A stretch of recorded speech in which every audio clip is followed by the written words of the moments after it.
Hotel. In my last video, I spoke on spirit. And so now I'm going to continue from what I left off.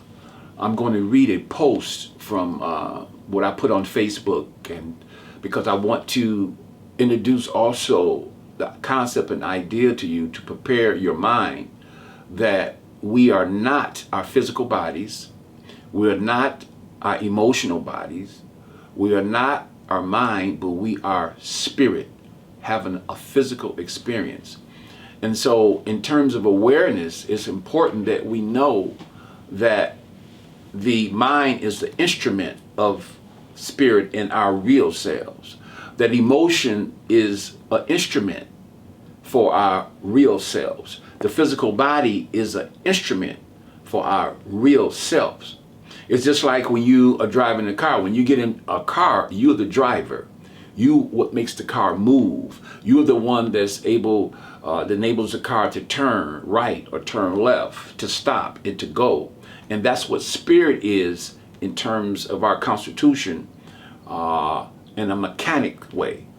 When I say mechanics, is that the human body has a mechanic, the emotional body has a mechanic, the mental body has mechanics, and the spiritual body has mechanics, which mean how it works. And when we talk about know thyself and how we work in an inner spiritual standpoint, there's a mechanic in working and a foundation that's affiliated with that. And the idea in knowing, which I call differentiation, the ability to differentiate and know that we have different parts of ourselves. And those different parts are instruments of the real self. What is the real self? The real self is your spirit and your soul. That's the real self. Your emotions, feelings, the physical body is an instrument. Again, as I say, that when you get into a car, the car is an instrument to take you from different places, from here to there. And it turns left and it turns right. And so our physical body is an instrument by which our spirit uses to function on the physical plane. And so for us, the real self, our physical body is a car, a vehicle by which we travel through. So taking that point of view and understanding that is very important in order for you to really grasp what spirit is, to really grasp what spirituality is. I gave an example, I gave an example of the concept from a psychological standpoint of the I and the thou and the I and the it. From a superficial, empirical sense, when we look at the world and look at reality from an I and an it, we are the observer, and whatever we are observing is the observed. That has a certain type of disconnection, a detachment, so much so that when we look at a tree, we look at a tree that is separate from us. When we observe the ocean, we look at the ocean as being separate from us. When we look at other life forms, we look at it as being separate from us. And so the separation takes away a certain type of awareness and consciousness that we need to have to understand spirit. And so from a more indigenous standpoint, ancient viewpoint deals with an I and a thou, meaning that this tree that I'm looking at is a part of me, it's sacred. The life form that I'm looking at is a part of me, it's sacred. The ocean, the earth, the rivers, the streams are a part of me. And that gives you a whole different psychology, a whole different consciousness, a whole different awareness, knowing that if I chop down too many trees, it's going to affect me. If I pollute the ocean and put all kind of things in the ocean, it's going to affect me. If I kill off certain types of species and life forms, it's going to affect me. An I and a thou, total different way of thinking, and the I and the it. The I and the thou opens you up to what we call spirituality. Spirituality means how we're able to connect with other life forms, other entities outside of ourselves, and see and know the connection. I put many posts on Facebook, and I'm going to read one of my posts that I have put on Facebook, which is called Admonition of the Soul. We are not our bodies. We are not our minds. We are spiritual beings having a physical experience. Our bodies are a reflection of our thoughts, feelings, habits, fears. These elements are platforms for the growth of the soul. The observer, the spirit, is the real self. We find the real self when we let go of the body through pain, awareness, and the earthquakes of life. We find the real self when we lose everything we thought we owned: our partners, our loved ones, job, home, money, the physical and the material aspects of life. When all those things are taken from us or abandon us, what's left? The real self. The anointed ones call it the observer, the spirit, the I am, the reason, the cause, for those who can hear. And so spirit is the real part of you.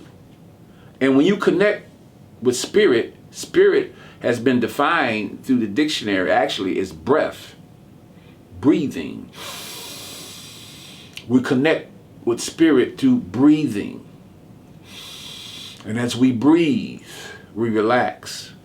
And as we breathe and relax, spirit can connect with us and speak to us on a there's a voice.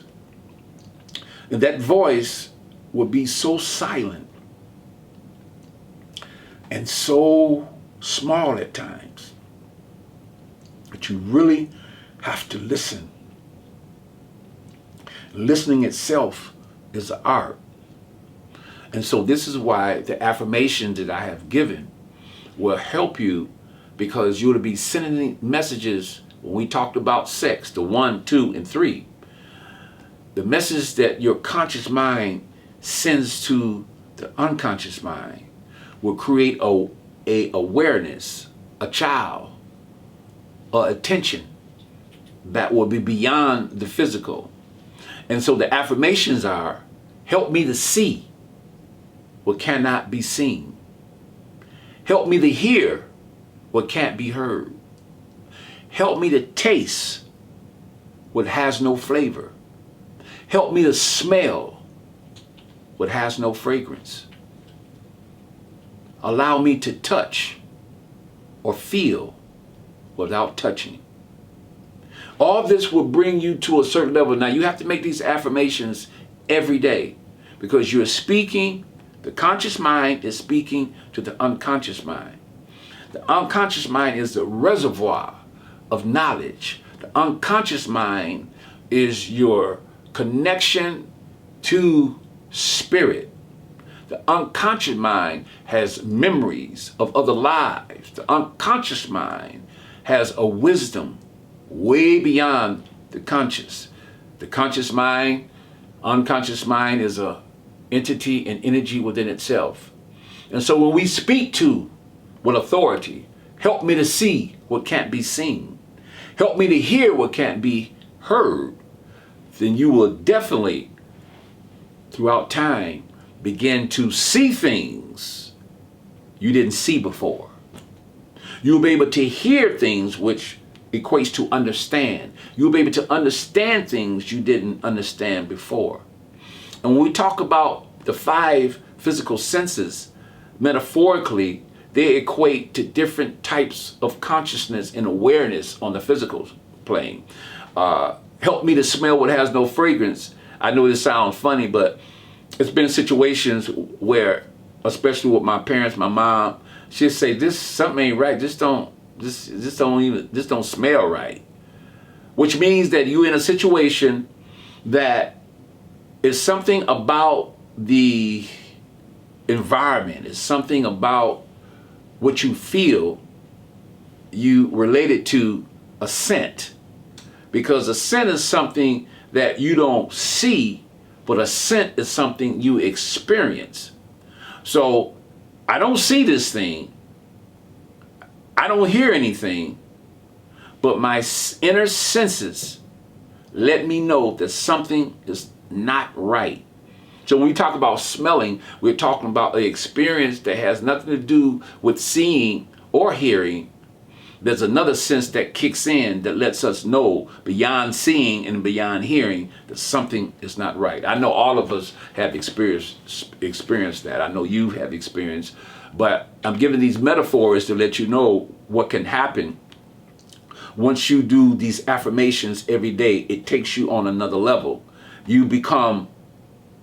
awaken to different energies. You awaken to different levels of understanding. You awaken to different levels of consciousness. You awaken to different levels of awareness. You awaken to different levels of attention.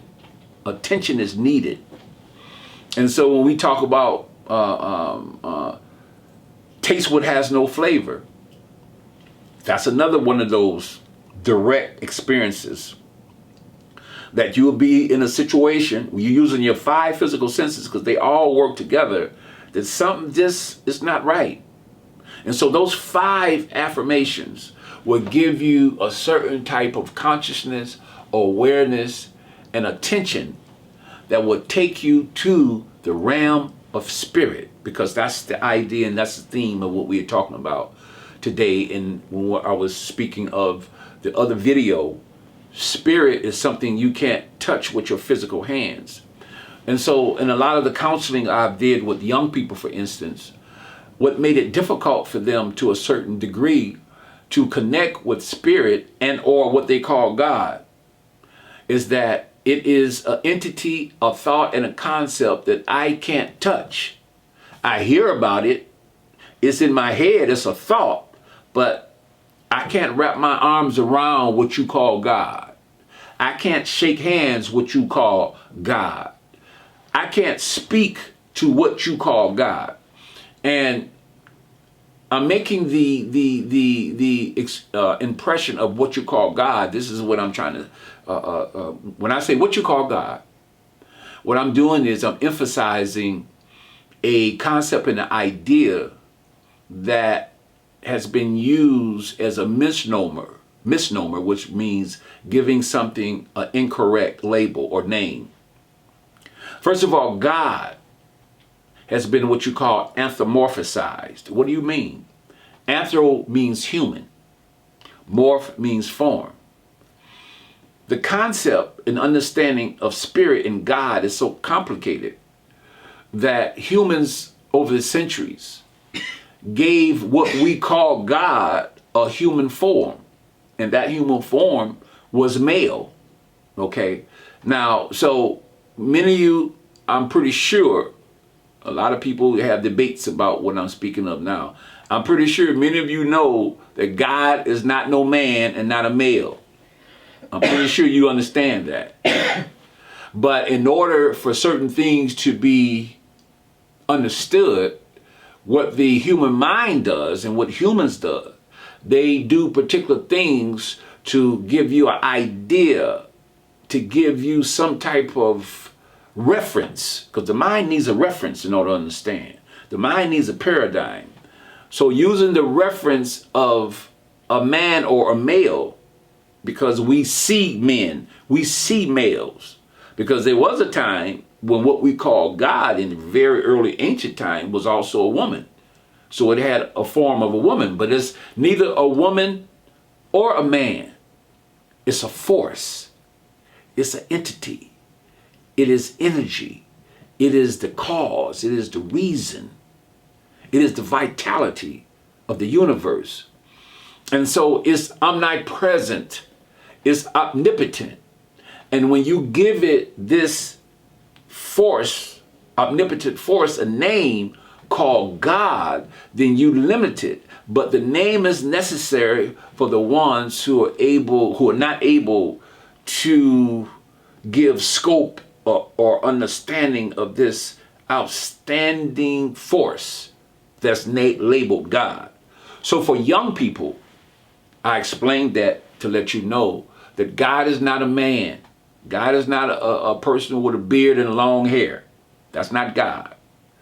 God is for lack of words, a spirit force. It is spirit. And so when we're able to take that in and understand that, do your research. I always tell everyone who I speak to, if you agree with me, fine, do your research. If you disagree with me, fine, do your research. Find out what anthropomorphosis or anthropomorph means. And you'll understand the concept of what I'm saying. And so with that in mind, I gave you some medicine that you will be able to connect with spirit, because it is a powerful force. And in order for us to have empowerment, we have to do research ourselves. What I can do in my position with you is to be a mediator, to spark something in you, a mediator to encourage you, a mediator to give you the medicine and the knowledge that you may not have time to pursue. So by me pursuing for 45 years, by me pursuing this knowledge, then I'm passing it on to you in a capsule called a video in YouTube. I love you. Pray for me, and I'll pray for you.